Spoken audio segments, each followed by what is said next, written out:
वसुदेवसुतं देवं कंसचाणूरमर्दनं देवकी परमानन्दं कृष्णं वन्दे जगद्गुरुं कृष्णं वन्दे जगद्गुरुं कृष्णं वन्दे जगद्गुरुं।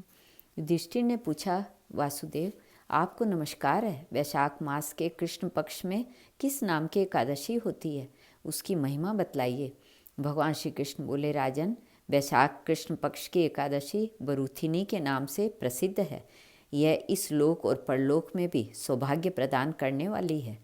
बरूथिनी के व्रत से ही सदा सौख्य का लाभ और पाप की हानि होती है। यह समस्त लोगों को भोग और मोक्ष प्रदान करने वाली है। बरूथिनी के ही व्रत से मानधाता तथा धुंधुमार आदि अन्य अनेक राजा स्वर्गलोक को प्राप्त हुए हैं। जो 10,000 वर्षों तक तपस्या करता है, उसके समान ही फल बरूथिनी के व्रत से ही भी मनुष्य प्राप्त कर लेता है। निपश्रेष्ठ, घोड़े के दान से हाथी का दान श्रेष्ठ है। भूमि दान उससे भी बड़ा है। भूमि दान से भी अधिक महत्व तिल दान का है। तिल दान से बढ़कर स्वर्ण दान और स्वर्ण दान से बढ़कर अन्न दान है, क्योंकि देवता, पितर तथा मनुष्य को अन्न से ही तृप्ति होती है। विद्वान पुरुषों ने कन्यादान को भी अन्नदान के ही समान बताया है। कन्यादान के तुल्य ही धेनु का दान है। यह साक्षात भगवान का कथन है। ऊपर बतलाए हुए सब दानों से बड़ा विद्यादान है। मनुष्य बरूथिनी एकादशी का व्रत करके विद्यादान का भी फल प्राप्त कर लेता है।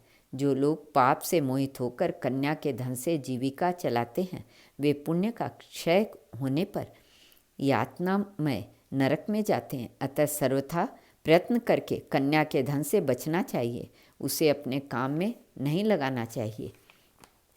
जो अपने शक्ति के अनुसार आभूषणों से विभूषित करके पवित्र भाव से कन्या का दान करता है, उसके पुण्य की संख्या बताने में चित्रगुप्त भी असमर्थ है। बरूथिनी एकादशी करके भी मनुष्य उसी के समान फल प्राप्त करता है। व्रत करने वाला वैकुंठ वैष्णव पुरुष दशमी तिथि को कांस, उड़द, मसूर, चना, कोदा, शाक, मधु, दूसरे का अन्न, 2 बार भोजन, इन सब 10 वस्तुओं का परित्याग कर दे।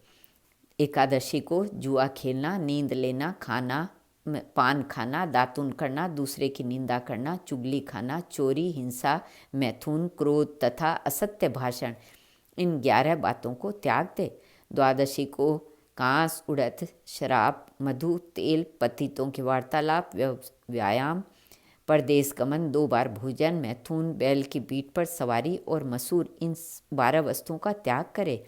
राजन, इस विधि से बरूथिनी एकादशी की जाती है। रात को जागरण करके जो भगवान मधुसूदन का पूजन करते हैं, वे सब पापों से मुक्त हो परम गति को प्राप्त होते हैं। अतः पाप भीरु मनुष्यों को पुण्य प्रयत्न करके इस एकादशी का व्रत करना चाहिए।